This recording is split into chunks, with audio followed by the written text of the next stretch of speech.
Hey, fam and beloveds, and my new viewers. Thank you for coming back. My name is Elle, for those of you who do not know. I wanted to come back today. I just did a vlog on the moon being in the sign of Capricorn, but I definitely wanted to come back to talk to all of my fellow twin flames, twin rays, whatever you want to call yourself. I wanted to talk to you about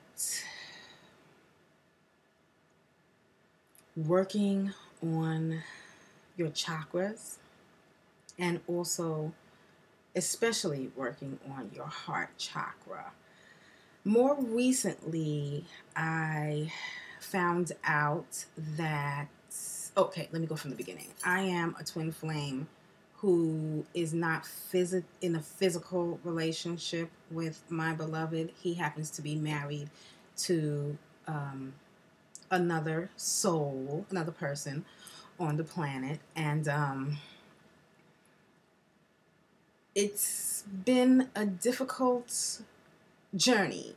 Yeah, it's been, no, let me rephrase that. It has been a challenge, and it's a challenge that I welcome with open arms and an open heart. When I realized what was happening and the energy connection that he and I had, and I realized that April, that just passed, no, last year, April, I think it was.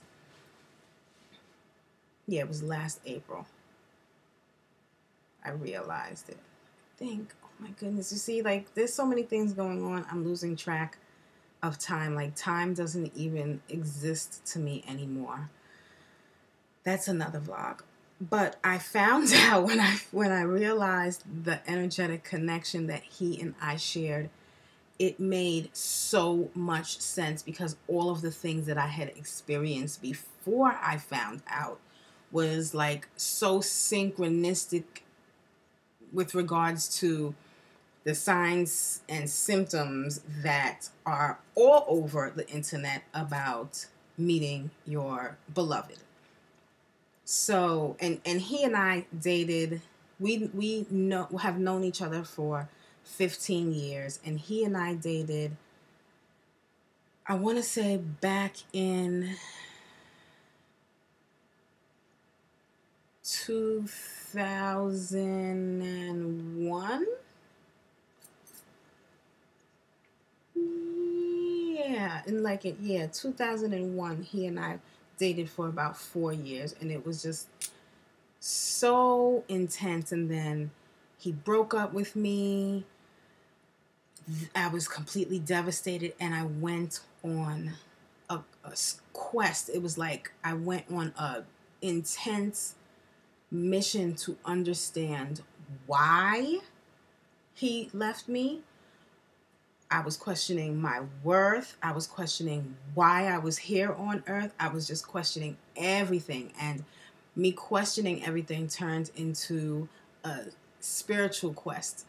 And I think what happens is when we go through certain emotional upsets and emotional pain, we try to find the answers as to why we are the way that we are, why we're experiencing the things that we experience when we see other people who we feel like are so naughty in the grand scheme of life, and they are just experiencing life to the fullest, and they're happy, they hit the lotto, and like, you know, you do everything that you're supposed to do in life, even when you don't want to do it, but you still feel so miserable, or you are not in the relationship that your heart and soul want you to be in. So I was going through all of that and so much more. I was just like in complete depression mode. I was doing things because I thought that by me doing all of these different things, he would want to be with me.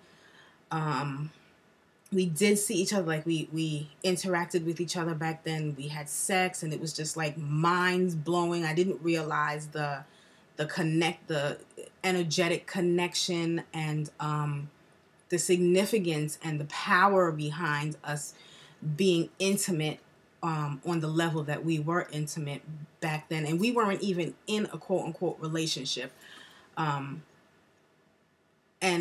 you know, in when I think about it in retrospect, all of the pain that I experienced, all of the longing and the wanting and the questioning and the reading and the searching and the lonely nights of crying and, you know, crying my heart out, feeling like I have no more tears, and everything that I had gone through was, you know, all of that pain led me to go on this search of what was going on. And I felt like we hadn't communicated for years, and I finally gotten to the point where like I was strong. I was working with crystals. I felt the energy from my heart.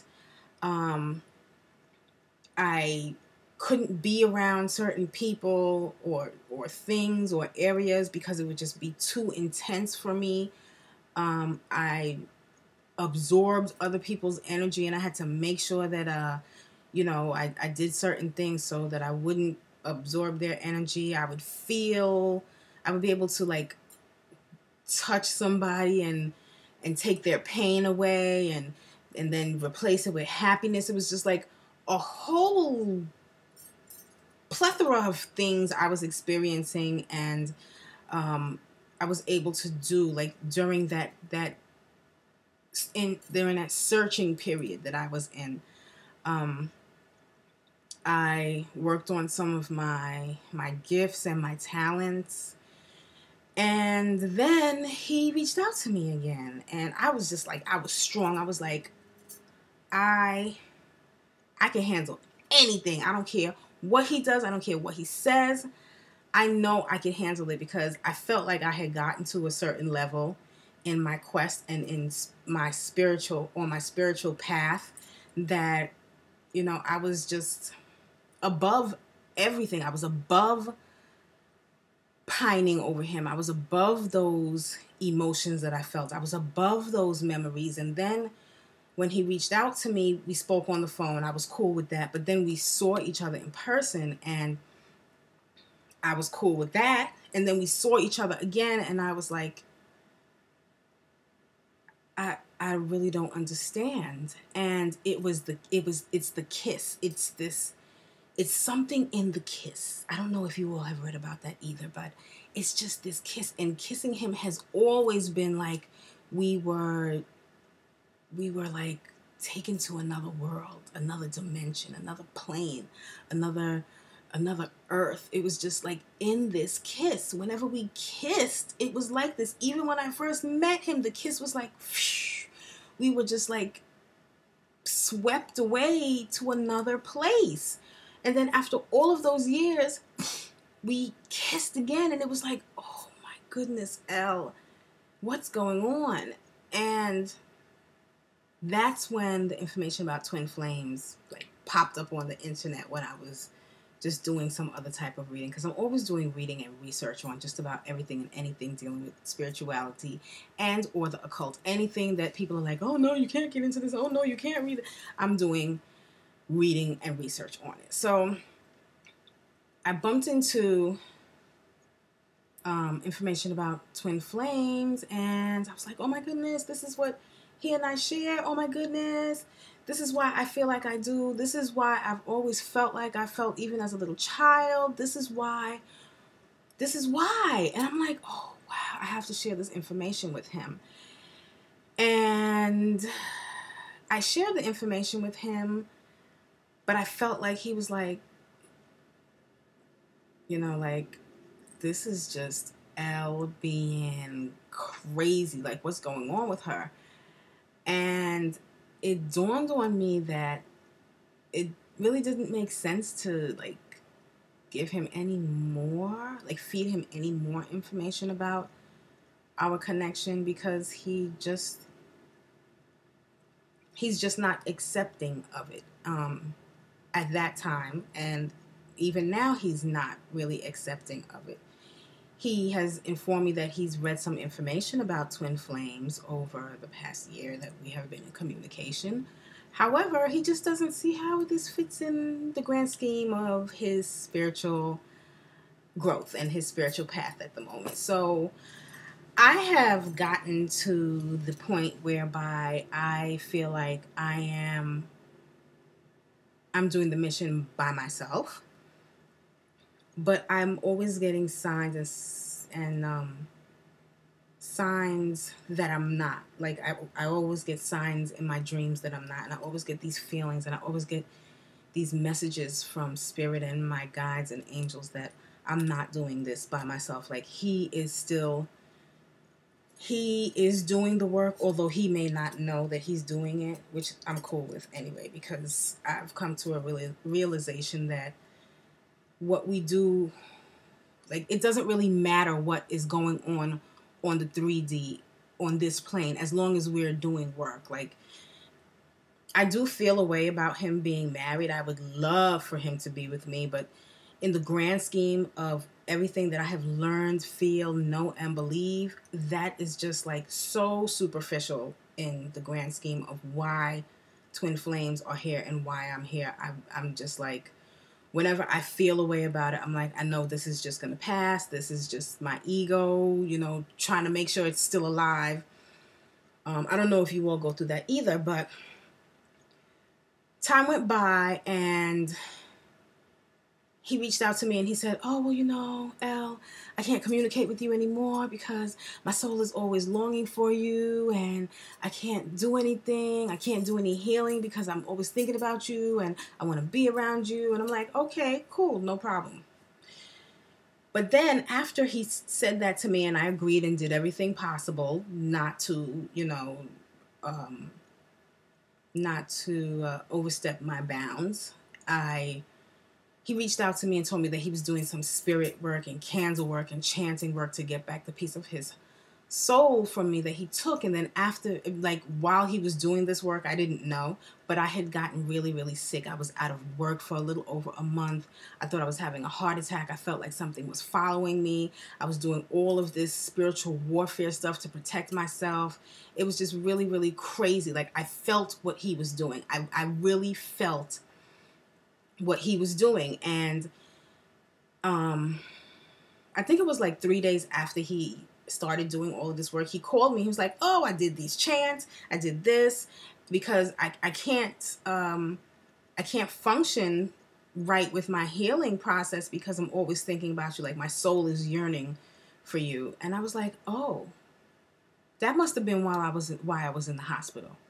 Oh, you mean you did all of this work the afternoon that I went to the hospital in the evening, the same day that I went to the hospital in the evening. Like, that's why all of this stuff is happening. And then from there, it was just like up, down, up, down, up, down for me. Not so much emotionally. I was hurt. Don't get me wrong. Excuse me. I was hurt that he did this stuff. But I understood. So I was more along the lines of, okay, you know what? I love him no matter what. And if this is what he's going to do, this is what he's going to do. I'm going to give him my heart still. I might not give it actively.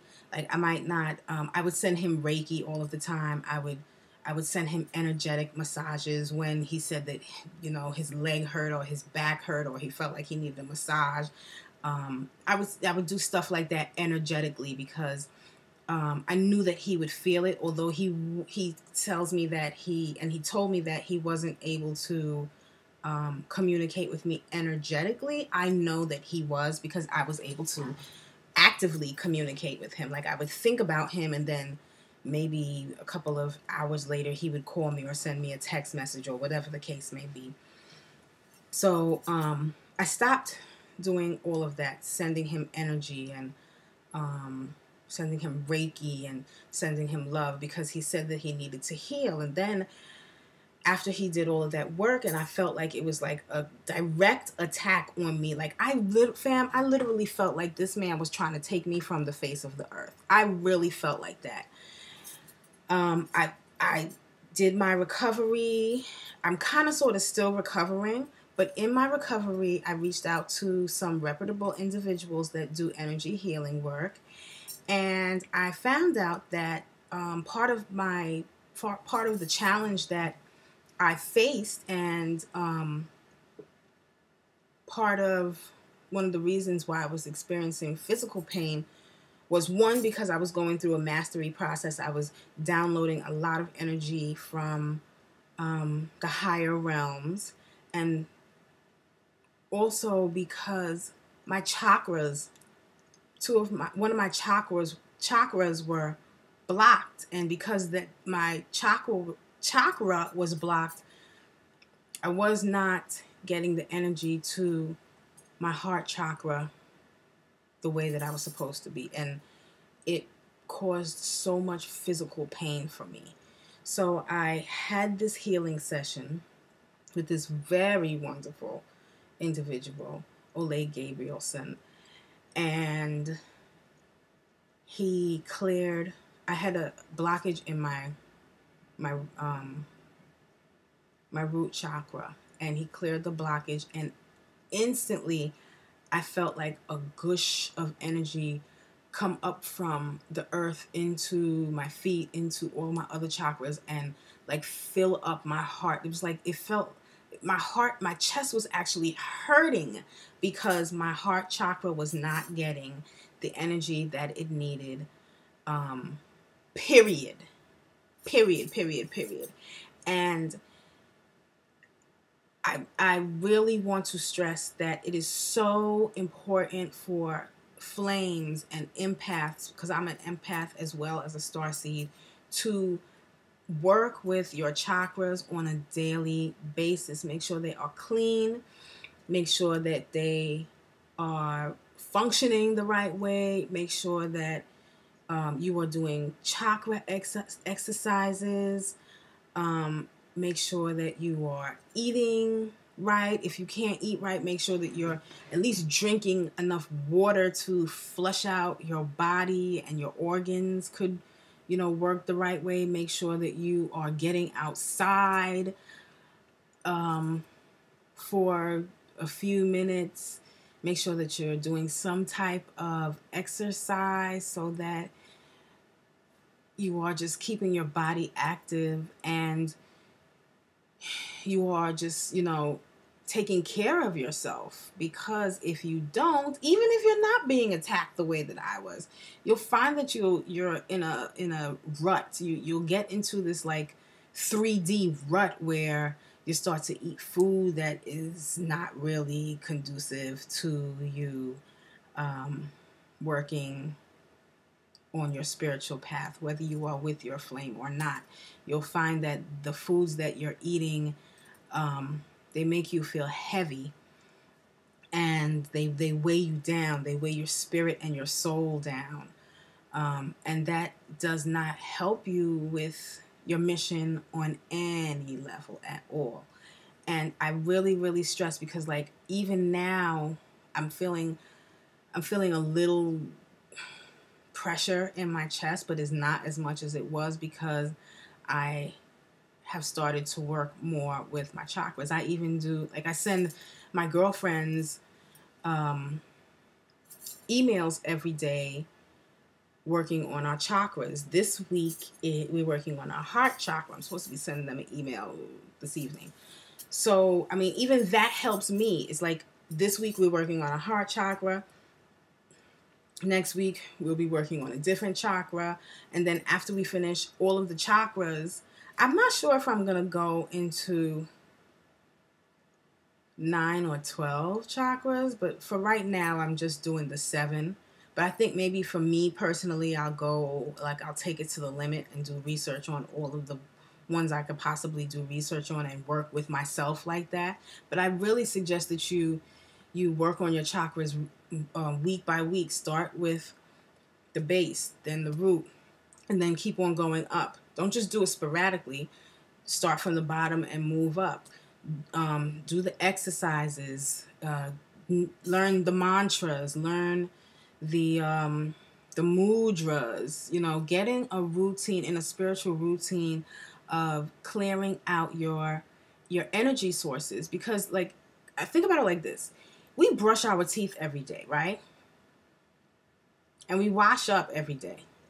Why don't we do the same thing for our chakras? How do we expect the channel our bodies as a spiritual channel to be clear and clean, or even not even completely clear and clean, but able to function and get any messages, if we are not clearing out the things that we need to clear out, whether they be your meridians, your aura, your chakra, whatever it is that you want to label it. We need to start getting into the habit of working with them on a daily basis, so that we are able to get the messages that we need to get to be able to be of service to ourselves and other souls that are ascending on earth at this time. Like, it just only makes sense.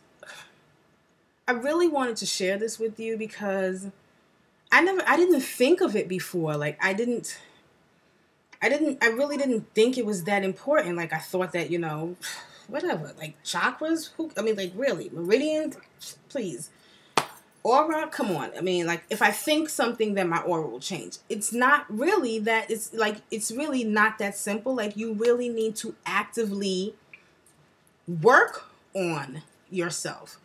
Not just your physical body, but you need to work on your spiritual body. You need to work on your areas of energy that are inside that you can't see, so that you are able to accomplish the spiritual goals that you set for yourself, so that you are able to be more intuitive or clairvoyant or clairsentient or clear whatever it is.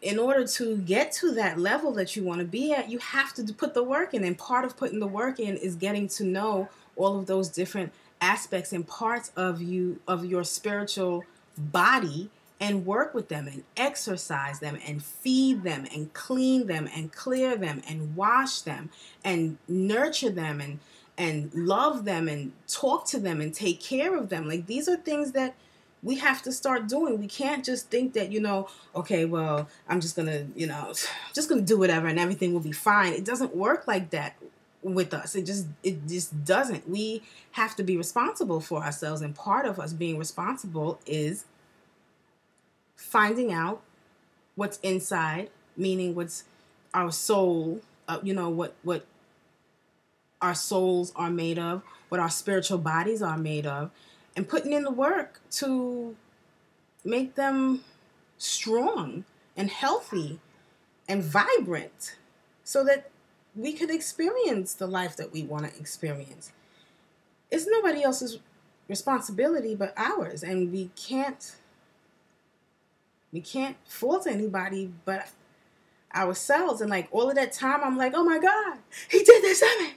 Oh my God, I can't believe that he was doing these spells. Like, part of it was my responsibility as well. Like, if I was working with my chakras, then maybe I wouldn't have felt the chest pain that I felt. Maybe my root chakra wouldn't have been as blocked as it was. Like, I can't blame him for everything.